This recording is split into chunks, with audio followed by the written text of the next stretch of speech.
Hey everybody, welcome back to this episode. And today we got a special treat. I'm interviewing an old friend, Ruben Greth. Ruben is a real estate investor, a syndicator, a podcast host with the most capital raiser show. Love it. Great show. Make sure you check that out. And today we're going to be talking about something a little bit different. And that is, have you ever heard of raising capital for other people and their deals? And there's a lot of misconceptions about this out there. There's a lot of people doing it out there, and they're doing it wrong. They're doing it illegally.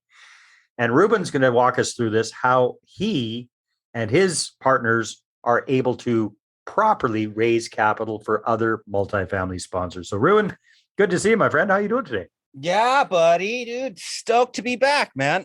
It's always fun. It's never a dull moment with you, my friend. I try to keep the energy levels up, man. You know how do, and I think podcast host, you got to go crazy and, bring the WWD energy and all that fun stuff. So. That's right. So I'm having some tea. You're having a rock star. We're going to rock it out here. Mm-hmm. Nice. All right. So Ruben, this is the second time I've had the pleasure of having you on the podcast. So why don't we just kind of jump right in? When does it make sense? When do you guys decide that you would rather raise money for other people's deals versus your own? So where does that come in? Yeah, man. Or let me kind of walk you back. So last time I hung out with you, I believe I was still with my previous company. You were, yeah. And I have this show about raising money, and I've been interviewing all these sponsors and interviewing all these capital raisers all across the country. And I'm thinking to myself, and I have this light bulb moment, and I'm just like, geez, I wonder if I can put these sponsors and these capital raisers together and make money doing it. How do I do this? And I was asking attorneys and fund architecture consultants, like, well, what do I need to do? Like, how do I get this? How do I get paid for this? And how do I do it legally? And the overwhelming response from everybody was, dude, you got to start your own fund. So I left this company to go launch my own fund so I could have access to these other sponsors and deals outside of Arizona, because my previous company only did stuff pretty close to home. And right when I went into this process of launching my own fund, which was scary as hell, by the way, I mean, because like you got to start your own website, your own brand, you got to find a syndication attorney, you got to find sponsors, and then you got to go and talk to limited partners and explain to them why it makes sense for them to invest into your deal. And they're going to be asking you, well, how many of these funds have you started? And if the answer is 0, you're kind of like, man, that's an uphill battle. With this, it'll be my first. Mm-hmm. Yeah. So I ended up finding a friend that I had interviewed on the show. And he's like, hey, man, dude, instead of starting your own fund, like, I've already done a few funds. Why don't you just come hang out with me? I need the national exposure. I need these tools that you're aware of, creating automations and marketing and branding. In fact, our website needs to be rebranded. Why don't you just come hang out with us, and then we can go, create generational wealth for people and ride off into the sunset? And I'm like, sweet, sign me up for that. Yeah. So your question was, when does it make sense to raise capital for other people? And there's a couple answers to that. One, my friend told me that there's this business called build-to-rent syndications, which we're going to talk about somewhere down the road here in the show, I think. Yeah. And I'm like, dude, I can never sell that. Like, all the people in my audience, they understand multifamily value add, like buying large scale multifamilies and forcing appreciation through changing the net operating income and changing, the property management. And hopefully, you're trying to find some kind of play where you can increase the income and lower the expenses in order to increase the value of these properties, right? So that's kind of what I wanted to do. And he's like, okay, that's cool, man. But, we're going to be doing some build to rent stuff. And so I was looking at this build to rent model, and I'm like, hold on a second. Wait, you're telling us that we can make this much money and the capital raisers are going to make this much money, and then the limited partners are going to double their money in 30 months instead of 5 years, like in these 506C deals that we do? I'm like, dang, like, let me learn a little bit more about this. And, the more that I've kind of spent time looking and analyzing this build to rent model, which has a little bit of a different risk profile than a multifamily syndication, the more that it's making a lot more sense to let's go full board on the build to rent, man, because everybody's making a ton more money. Right. Okay. But we do these 506C. And so define what a 506C is. All right. So here's the funny thing, and you mentioned that people do things incorrectly when it comes to raising capital. Yeah. When you raise money from people that are completely passive, that have no active ongoing duty in your business, then that technically becomes a security. And what we want to do as money raisers and real estate investors is create a security legally. And we have to make it so that we can raise money without being regulated the same way Coca-Cola or Apple is regulated. So we file for this thing called an exemption. Right. And Regulation D 506 B or C are the exemptions that we typically apply for and get, through a syndication attorney. And there's also some other ones, Regulation A, or, Regulation crowdfunding, Regulation CF, as it's also known. And the difference between 506B and 506C is your ability to advertise, right? With the 506C, we can advertise, we can go on podcasts and talk about our deals. We can do whatever we want for the most part, as long as we're not going too crazy. And as long as we're being legally compliant and not doing anything that's, kind of fishy, we can talk about this stuff all over the place. Right. But you can only raise money from accredited. The trade-off is that you can only raise from people that have a specific net worth, that have accreditation status. So the other exemption that you can apply for is a 506B as in boy, which allows you to raise money, but you can only do it from friends and family, from sophisticated investors, but they don't necessarily have to be accredited. You can take accredited investors, but they don't have to be in order to be compliant. But the trade-off is you can't advertise. You can't go and talk to people that you don't know. You can't talk about real estate. I got these guys that come on the show and they're trying to talk about their deals and their 506 deals and 506B deals. I have to erase and cut out the parts where they're talking about their deals because they're not allowed, even if they're not talking about returns, they're not allowed to discuss, even if they just have it under contract. They're doing this thing that's called conditioning the market, and that's illegal. Wow. Now, probably if you get busted or if a regulator comes knocking on your door, they're probably not going to take you to jail for these kind of mishaps where you're talking about your deal in front of people. And in fact, if you're making them money, your limited partners are probably not going to file a complaint. Right. But they can typically, what they end up doing is remove your capacity to raise capital legally. They could say, Ruben, you got to be on the sidelines for the next 5 years. You're no longer allowed to raise capital because you violated this security regulation. You're just like, damn, well, you better be doing things correctly. So we typically go for 506Cs on our build to rent syndications, which I'm sure we'll discuss. But when does it make sense to raise capital for other people? Well, as I mentioned, we make a lot more money in our own deals, but all of our deals are for accredited investors only. So we come across some specific sponsors from time to time that run these 506Bs, and we have a 506B list in our database. And then, typically we'll hang out with the sponsor and then raise for them as a co-sponsor or essentially a partner of them on the general partnership team, and have to be, we have to have an ongoing duty, whether that's marketing, that's going to be some kind of asset management play. It's going to be board of advisory play. It's going to be something where we are ongoing and consistently having some kind of a duty for the duration of the entire project in order to stay legally compliant. And in those cases, we want to do our 506C deals, but how many of these are we going to do? Right. So it might be like 2 or 3 a year, possibly, maybe even less than that. And in the meantime, our investor database is like, hey, what you got? What do you got going on? So then we typically partner with other multifamily sponsors across the country, not a lot. So don't be like, come and knock on my door, like, hey, come raise capital for me. It's very selective process, but occasionally some of our friends that we like, that we have been vetting for years, will present an opportunity for us, and then we'll partner with them as a co-GP structure and raise capital for them. So when you're doing the co-GP, typically what role do you guys take on in that scenario? So it's typically some kind of a asset management play, right? So like, what is how are we going to improve the operations? Where are we going to select a different, better property manager? How are we going to help you guys select the remodel process?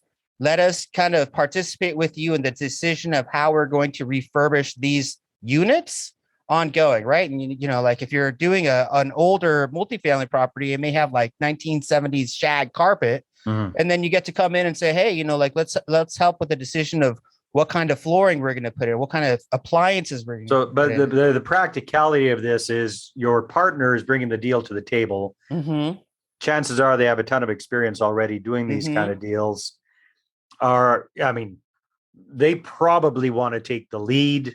They will take the lead. Yeah. Yes. So you're just kind of advising at that point, right? So they make the final decision, but you're actively in the co-GP structure, you have to have some kind of activity going on, right? Which we mentioned before the show. We were talking about raising capital for others. The other option besides co-GP structures is to start a fund.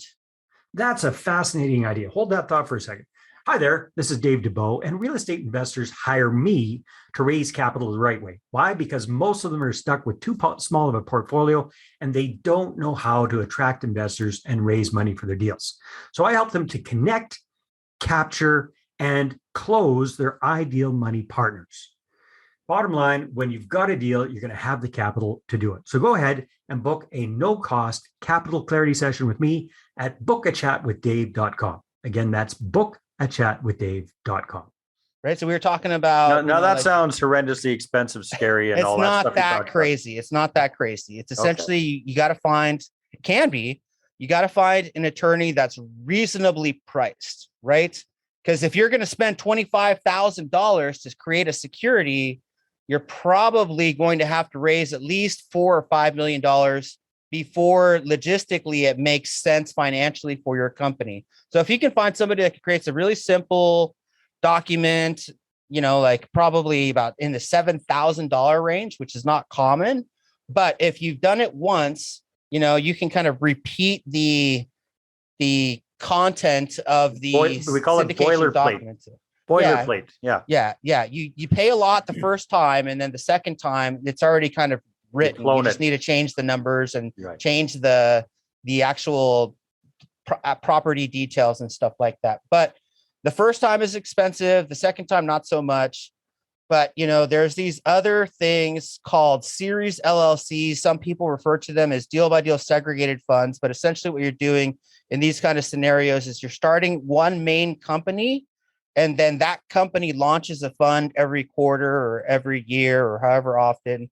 It's, now we're starting to kind of dive into the rabbit hole of, like, what kind of a structure do you want to have? And you can either we won't go down that a specific purpose vehicle. I just want to mention them real quick. So what are the different fund types?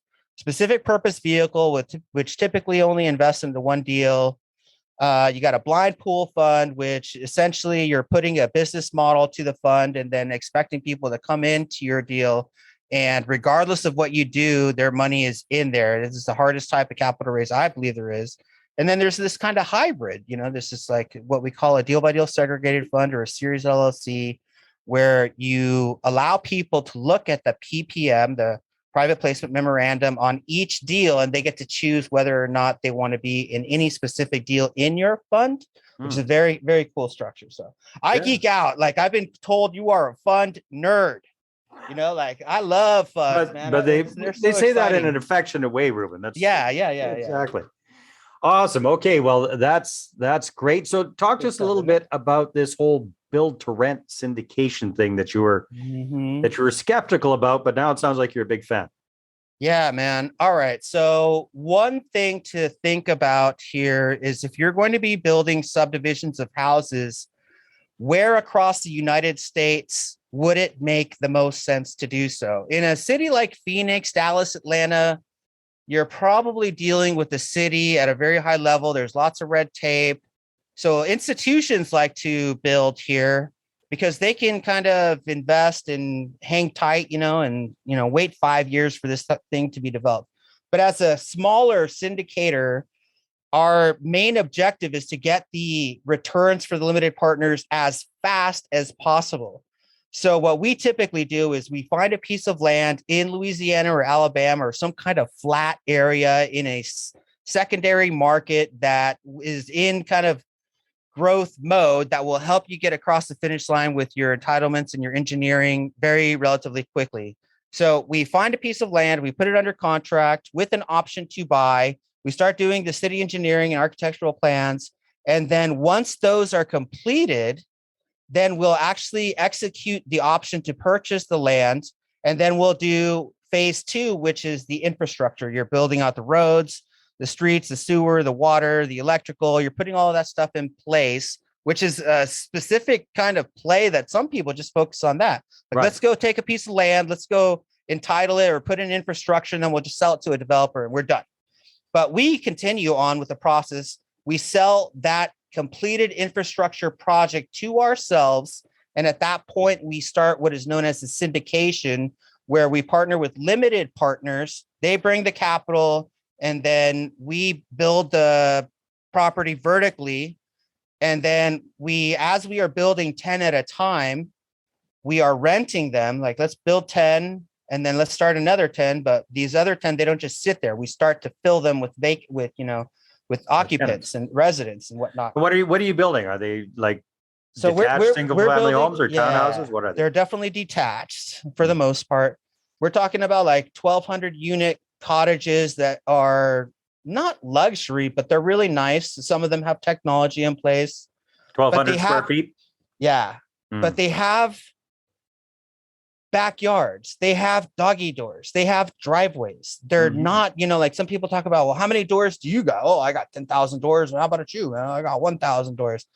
But what is the quality of your door? Does it have a backyard? Are you able to drive up to it? Does it have video cameras on the outside? Is it separate and detached from the neighboring property? Does it have a backyard? Does it have, a community center or walking trails? Or is it just a building that's stacked on top of another building, that's stacked up another building with no backyard on a terrace? That's how you have to barbecue. So the quality of the door is very different, but essentially we run these things exactly like multifamilies, where you have an entire subdivision, they're all rented, and it's all property managed by one single guy that can potentially be on site or live somewhere close, but they don't have to drive around the entire city to try and property manage. They're all in one place, right? So how many houses would be in a typical project like this, give or take? Yeah, we're scaling. Our first one that we're in progress right now is 98 townhomes, or I should say cottages. They're not connected. Townhomes are typically connected. Yeah. Right now, we just completed the contract on a piece of land that has been approved by the city for 154 houses. Although there's going to be a couple, I think 4 or 5 3-unit townhome structures within this community, but for the most part, they're going to be 2-bedroom and 3-bedroom and 4-bedroom houses. Cool. And then we have another one that's a 28-acre project in Broussard, Louisiana, that we're going to build 220 homes on. And that one is just barely right now going through. Well, let's talk about the one that you got up and going. It's in progress. How many units did you say? 98? It's 98. The first 8 of them have been built, and then the infrastructure for the rest of them is being put in. And what are you renting these out for typically? So we underwrote the deal for our investors, declaring that we're going to rent them for $1,450, but right now we're seeing rents like $1,650, $1,700. Oh, very nice. Yeah. So Ruben, you know what this kind of seems like to me?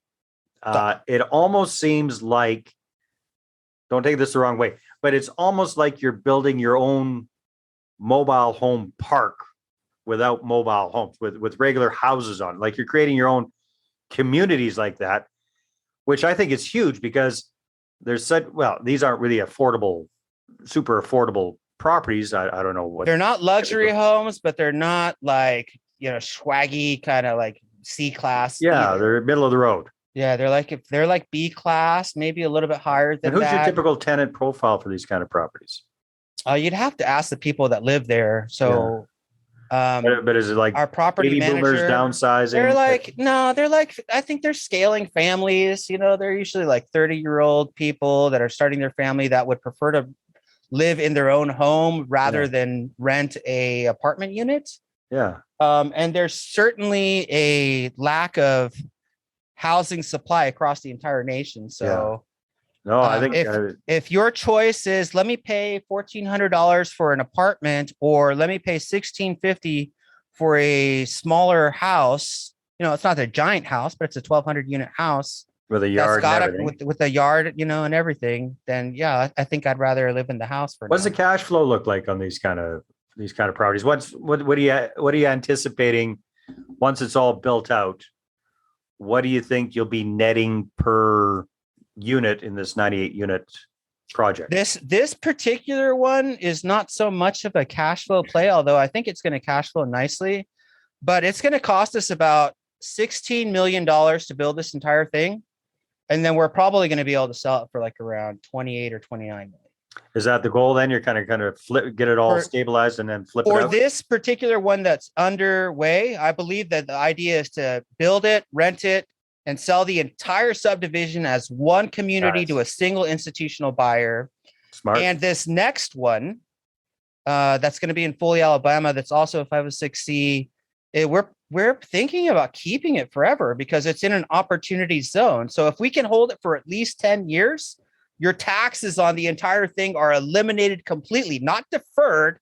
They're eliminated completely. Wow. But we have to hold it for at least 10 years in order to accomplish that. Well, that might make sense too. Right? Ruben, time flies when we're having fun. If people want to find out more about you, check out the Capital Raisers Show, etc. What should they do? Yeah, capitalraisershow.com. We're starting a new brand with Richard C. Wilson under the name capitalraiser.com. And let's see, you can find me on LinkedIn, Facebook, and my handle on Instagram is @capitalraiser. But my preferred method of contact is LinkedIn. Beautiful. Ruben, thank you so much. You're always up to fun and exciting stuff. Yeah, brother, man. This is great. Thank you. All right, everybody. Take care. See you on the next episode. Well, hey there. Thanks for tuning into the Property Profits Podcast. If you like this episode, that's great. Please go ahead and subscribe on iTunes. Give us a good review. That'd be awesome. I appreciate that. And if you're looking to attract investors and raise capital for your deals, then I'm going to invite you to get a complimentary copy of my newest book, right back there. There it is. The Money Partner Formula. You can get a PDF version at investorattractionbook.com. Again, investorattractionbook.com. Take care.